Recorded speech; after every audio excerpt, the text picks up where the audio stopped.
What's up, y'all? This is your boy Eddie Jackson, and welcome back to the Drop That Podcast. This episode is brought to you by Laidback TV. Over 10,000 channels, movies on demand, every sports channel, all the languages, all the HBOs. Go on laidbacktv.com where you can see it. You can download it your iPhones, Androids, and your Fire Sticks, all right? And say what's up to them on the Instagram on official_laidbacktv. So let's get into wrestling talk because we got a lot. Woo-hoo-hoo. It's Elimination Chamber season, guys. Road to WrestleMania, okay? We're going to Vegas. But before we get there, we've got to make a pit stop to Chicago, Illinois, okay? Live at the legendary United Center. I mean, I'm talking many things has happened. I'm talking about when CM Punk returned to wrestling at AEW. It was a United Center. I'm talking with the 90s Chicago Bulls, led by Michael Jordan, Scottie Pippen, Dennis Rodman, 6-time world champions, 2 3-peats, okay? United Center is going down. So, before we get into the matches, right, we got Jey Uso officially qualifying for the Elimination Chamber. And apparently it was a triple threat match between Jey Uso, Bronson Reed, and the original El Grande Americano. Okay?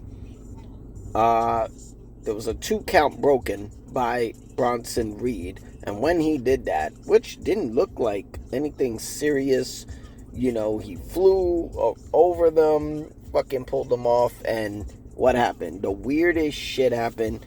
Fucking bicep tear, bro. I feel so fucking bad for Bronson Reed. This was his time. They say when one gets injured, another one steps in. And this was Bronson Reed's time to shine. And fuck. Bro, I feel so bad for him, man. It seemed like he just keeps getting the injury bug every time in the last 3 years with WrestleMania. During WrestleMania season. He misses out. He's missed out on the last 3 fucking WrestleManias. Can you believe that shit? This guy deserves a fucking ton of being put over, bro. You know what I'm saying? If anything, he deserves a fucking title to be put on him. Right? It was tag team, intercontinental, something, bro. Because it's like, what the fuck does he gotta do? First, he gets injured and misses out on his home country, an Elimination Chamber 3 years ago, right? Where allegedly he was supposed to be challenging for the world title against Seth Rollins. Win or lose, you get to perform in a stadium in your home country. Missed out on WrestleMania. Following year, he gets his ankle broken doing a tsunami off the cage at War Games. That ankle was able to put him out for a while to the point where he missed out on WrestleMania 41. And now here we go again, bro. Fucking sad, bro. Now he gets a bicep tear literally a month and a half before WrestleMania. And he's out. He already had surgery, successful surgery, so kudos to him. Blessings. And he's out for 4 to 6 months, bro. That means we ain't seeing Bronson Reed until fucking June or July, bro. Damn, bro. What the fuck is up, man? Right now, you gotta really shut down this Vision fucking storyline. I feel bad because now, what do you do at WrestleMania? Key players are injured that won't be there at WrestleMania. You know what I'm saying? And 2 out of the 3 of those Vision members were at WrestleMania 41 last year. Braun Breaker, he was there defending the Intercontinental title in a Fatal 4-Way. Seth Rollins was in a triple threat with CM Punk and Roman Reigns. Like, yo, they had to change this storyline 3 times, bro. And now, you know, we got a masked man who was actually stomping them on the ground. Is that even necessary to keep doing? Like, it's kind of curious. It builds my curiosity. What do you do now with Logan Paul and Austin Theory? Like, this shit's going down fucking hill. It feels like the Vision is cursed. You know? I don't think it matters who the fuck is in the who's behind the mask. It's pointless. Damn, bro. I feel sorry for them. I don't know what they're gonna do. I'm gonna be there at WrestleMania regardless of what. You know what I'm saying? It's in Vegas, Allegiant Stadium, 2 years in a row. Um, and damn, bro. How you say WrestleMania now? You know what I'm saying? And with that being said, they put the X up. He's injured. Jey Uso got the win. Jey Uso's going to the Elimination Chamber. Kudos to him, bro. One went down, he steps in. It's a good opportunity.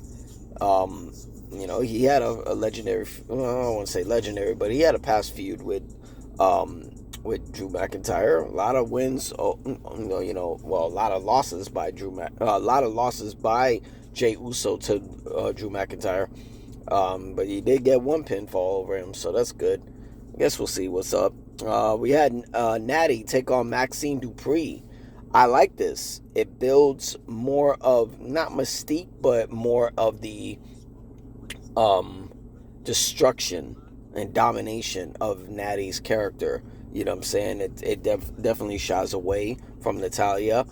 I don't know. There's still some aura missing because it doesn't have the same effect that Natty does when she's on, the AAA, Lucha Libre. They'll figure it out. I mean, she knocked the fuck out of Maxine Dupree. You know what I mean? And while she's there all fucking unconscious and limp, still beating that bitch. Like, I don't give a fuck. You could be dead. I'm beating your fucking body still. Shit like that. So I think this works. I just want to know where you go from here now. Let me see. Brock Lesnar shows up, and apparently he has some dates. Boston, New York, fucking a lot of different dates all the way till WrestleMania. He's doing an open WrestleMania challenge. A lot of people are taking it to 3 people that could possibly be the top guy to fucking challenge Brock Lesnar at WrestleMania. I don't think that this open challenge for WrestleMania with Brock is to put Brock over, though. Something tells me that this is to help elevate whoever he's challenging or whoever's going to take the open challenge. 3 names have been pulling up. LA Knight's one of them, Opa Femi, and Royce Keys. We haven't seen Royce Keys since the Royal Rumble. Brock Lesnar eliminated Opa Femi. They had a moment there. And LA Knight, I mean, that's been the word that's going to be his next feud. I don't think it makes any fucking sense. The last thing we need is another fucking competitor against Brock Lesnar who's less of his size. You know what I mean? I guess we got something different when it was Cody Rhodes, but what the fuck is LA Knight going to do? We're going to put him over, on the courtesy of Brock Lesnar? I don't think we need to do that shit.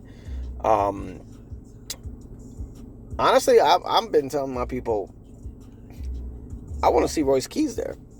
You know what I'm saying? I mean, it's already official. He ain't gonna be in the Elimination Chamber. He made a grand entrance at the Royal Rumble. Fucking give him a shot. Give him a shot. I think that'll be very interesting to help him elevate and get over at WrestleMania over Brock Lesnar. That'll be dope, and they can still feud. You could take it to Backlash in Tampa.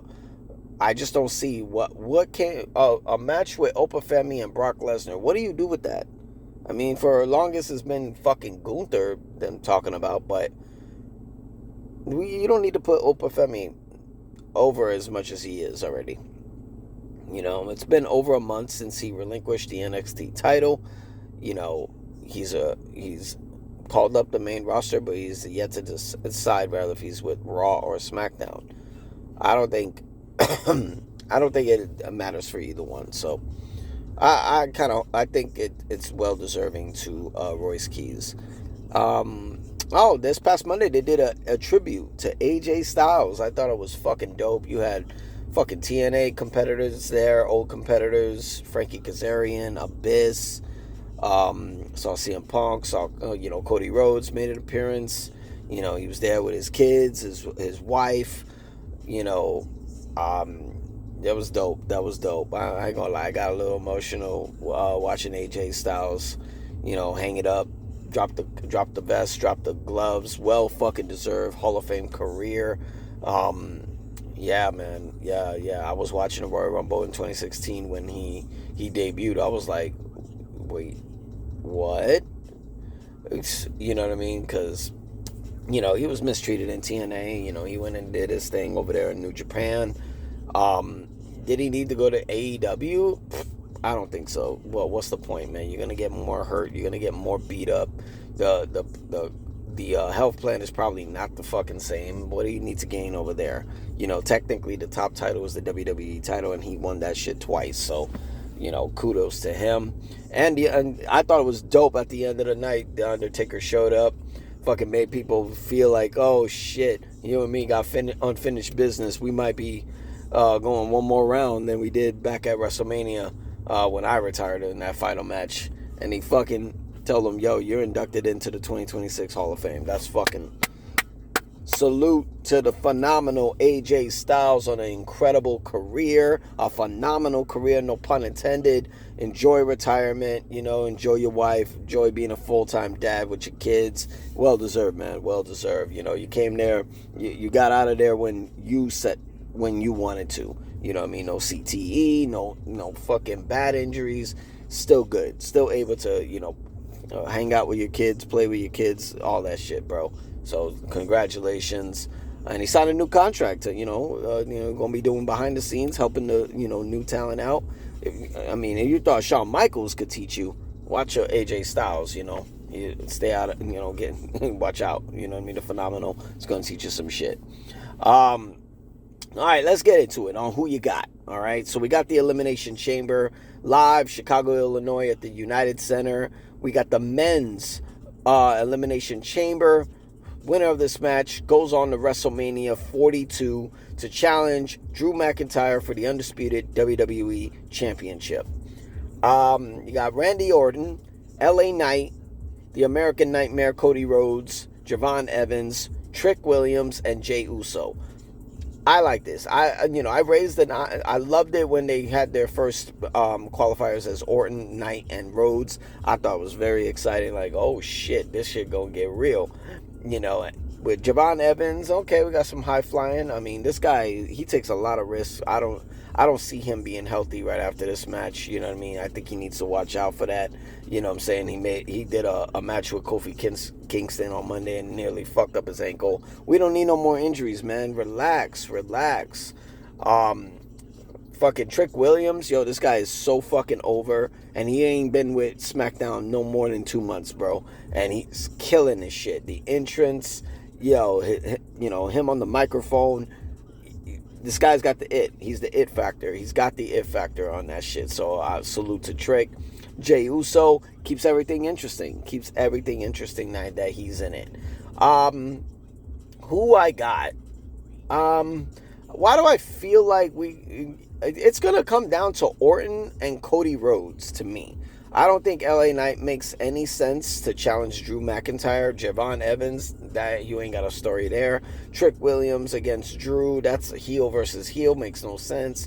Jey Uso, sounds good, but is he gonna make it to WrestleMania like that? Nah, I don't think they're gonna give him another world title run, not like that. I think it's gonna come down to Orton and Rhodes. Now, who do I want? I want Randy Orton. I think Randy Orton and Drew McIntyre need to do it again. I think that number 15 world championship for Orton is creeping. But why do I feel like we might either get a triple threat match with Rhodes and Jacob Fatu against Drew, or a fatal four-way with Orton, Rhodes, Jacob, and Drew? I would prefer the fatal four-way. That's a fucking main event right there. Cody Rhodes, Randy Orton, Drew McIntyre, Jacob Fatu, all for the WWE title. I would love it. But I feel like they're gonna get Rhodes in there to win, and Jacob is gonna get thrown in there too. Moving on, the women's Elimination Chamber. Winner gets Jade Cargill in the women. Winner gets Jade Cargill for the WWE Women's Championship. We got Tiffany Stratton, the former champ. We got Rhea Ripley, former multi-time world champ. Alexa Bliss, former multi-time world champ. Asuka, former multi-time world champ. Raquel Rodriguez, itching for that world title. And somehow Kiana James. I think they kind of fucked it up with Kiana James.